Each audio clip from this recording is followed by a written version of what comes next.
เกิดเหตุการณ์บ่คาดคิดชาวเมืองมืนแขวงเวียงจันทน์พากันแตกตื่นแต่เช้ามีมวลน้ำมหาศาลไหลท่วมไหนาตาก้าห้วยฮองคลองบึงหนองปูหนองปลาเกิดความเสียหายอย่างหนักหน่วงแบบบ่เคยมีบ่เคยพบบ่เคยพ่อมาก่อน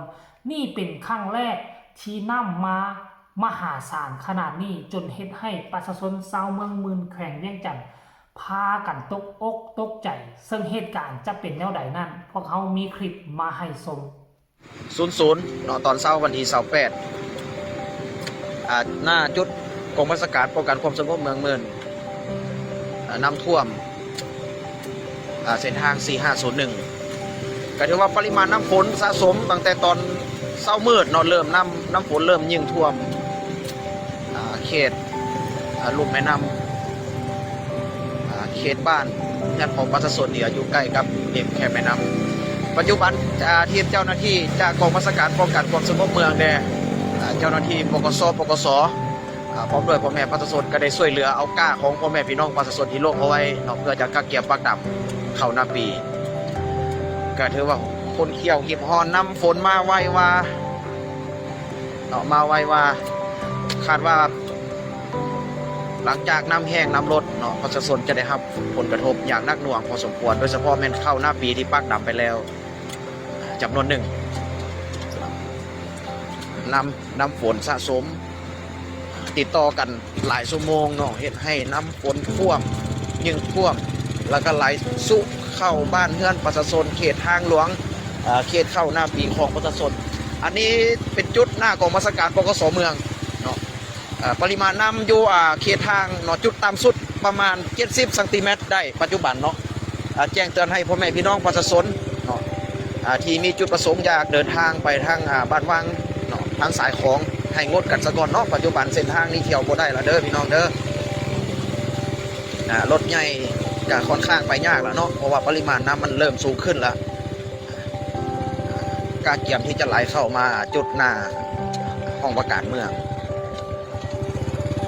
ให้พ่อแม่พี่น้องประชาชนเนาะมีสติระมัดระวังเนาะติดตามสถานการณ์น้ำโดยเฉพาะแม่นผู้ที่อาศัยอยู่เรียบตามร่องแม่น้ำพรปัจจุบันน้ำที่ไหลมารวมกันเนาะบ่ว่าจะเป็นทงหน้าน้ำแรงทงหน้านาประบูนน้ำเพลินแล้วก็เขตฝ่ายห้วยพาวีเนาะเป็นร่องแม่น้ำที่ไหลสุมาจากภูเห็นให้ปริมาณน้ำมาสมทบกันกาเกียมไหลลงสู่แม่น้ำพรฉะนั้นประชาชนชาวบ้านโนนไฮบ้านน้ำพรที่อยู่ลุ่มแม่น้ำเนาะให้มีสติแจ้งละให้มีสติระมัดระวังดำจำนวนนึงแล้วเอ้ยโอ้ยนักหน่วงบอกมันจะสิเสียหายเจ้าบ่ทึกแล้วน้ำเด้คอยแล้วน้ำเด้อเจ้าแล้วนั่งคือกันโอ้ยบ่จักสิเว้าเลยบัดนี้สิได้ตกกะไหมระมัดระวังเนาะพ่อแม่พี่น้องประชาชนที่เรียบตามแม่น้ำปัจจุบันน้ำกำลังไหลลงไปแม่น้ำฮอนเนาะคาดว่าโนนไฮศรีวิไลน้ำเล้าแล้วก็บ้านเมืองหมื่นเนาะทางบ้านลูกให้มีสติระมัดระวังนำกันเด้อพี่น้องเด้อแจ้งเตือนบอกว่าน้ำฝนที่มาหลายปานนี้เกิดจากน้ำฝนสะสมหรือว่าเป็นย้อนมีฝ่ายใดหนึ่งบ่ที่ได้รับผลกระทบเนาะยังปัจจุบันทางเจ้าหน้าที่ทางพ่อแม่พี่น้องประชาชนก็ยังบ่ได้รับการแจ้งว่าน้ำนี่มันมาจากทางใดแท้เนาะแต่คาดว่าจะเป็นย้อนปริมาณน้ำฝนเนาะที่ตกตั้งแต่ตอนดึกติดต่อกัน5-6 ชั่วโมง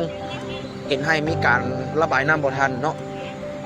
ให้มีสติระมัดระวังการสัญจรการเก็บเมียนวัตถุสิ่งของที่สำคัญสัตว์เลี้ยงก็ให้มีสติเนาะเก็บเมียนไปไว้บอนที่ปลอดภัยถ้าหากว่ามีการตกอีกเนาะนับตั้งแต่นี้ไปจนฮอดแรงโอ้คาดว่าจะได้รับผลกระทบอย่างหนักหน่วงอีกแท้ๆเนาะ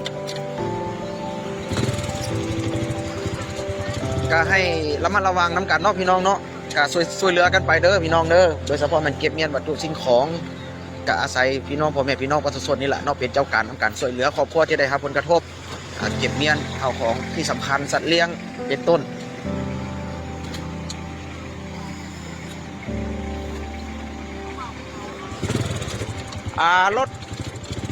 รถใหญ่ก็ไปได้อยู่เนาะแต่ว่าต้องได้ระมัดระวังเด้อพี่น้องเด้อ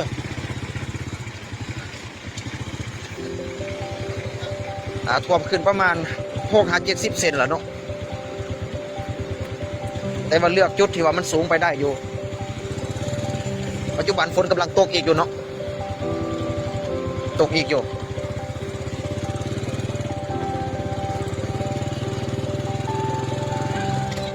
ไหล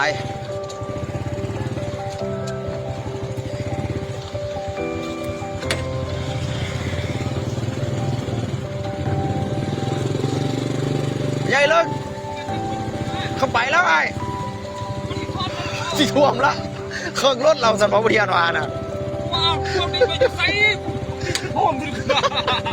เสาคอยนอนอยู่เทียงหน้าแหละเฮ็ดบุทึกเฮ็ดโตบุทานจากสีเฮ็ดเอาได้ซับซ้อนเจ้าน่ะ ไฟลมคาดหรอก ข้าล่างบอก คาดแล้ว โอ้ตื่นขึ้นมาแล้วน้ำท่วมมัน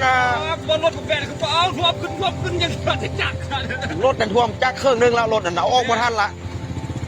แล้วขึ้นมาโพนดาวสู้ รถกระสีเพก้าก็รถกระสีเพก้าก็สิได้ตกอีกนี่นะโอ้สิมหายเนานี่ อ๋อยังแกตัวนี้เขาน่ะ แค่เนาะแล้วน้ำมันก็บ่แห้งเนาะ มันบอลนั่นเองบนกูท่วมเห็นแล้วเขาน่ะเห็นเขาหมดแล้ว วะ เออ โอ้ย ไปฆ่านามึงไปหาไหนบ่เห็นนั่นเลยเนาะ บ่เห็นมึงเศร้าค่อยตื่นค่อยย่านขนาดตื่นขึ้นมาโอ้ตายคัก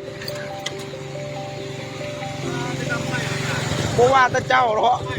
ได้ดำไม่อ้ายโอ้ยตายละนั่นแหละอันนี้เขตที่ว่ามีการปักดำหน้าปีสำเร็จเด้อพี่น้องเด้อเนาะลุ่มนี่เป็นจุดที่ว่าปักดำหน้าปีสำเร็จละแต่ว่าน้ำที่ท่วมจากทางแล้วไหลสุลงไปนี่โอ้ยต้นกล้าต้นข้าวนี่คาดว่าจะได้รับผลเสียหายเกือบว่า100%เนาะปัจจุบันน้ำกำลังมาแห้งพี่น้องน้ำกำลังมาแห้งย้ำอีกว่าประชาชนที่อาศัยอยู่เรียบแม่น้ำฮอนเนาะคาดว่าอีกประมาณ 2-3 ชั่วโมงทางหน้าเนาะบ้านเมืองหมื่นบ้านดำเราก็จะได้รับผลกระทบคือกัน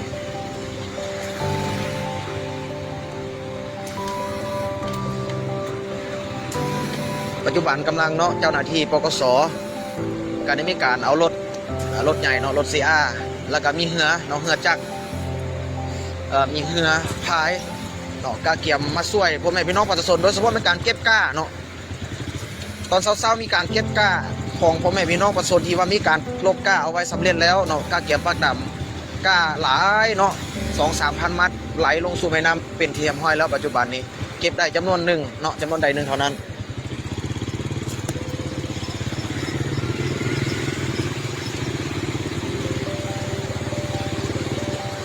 ระมัดระวังเนาะโดยเฉพาะเป็นครอบครัวที่อยู่เรียบตามแม่น้ำมีลูกน้อยลูกเด็กแดง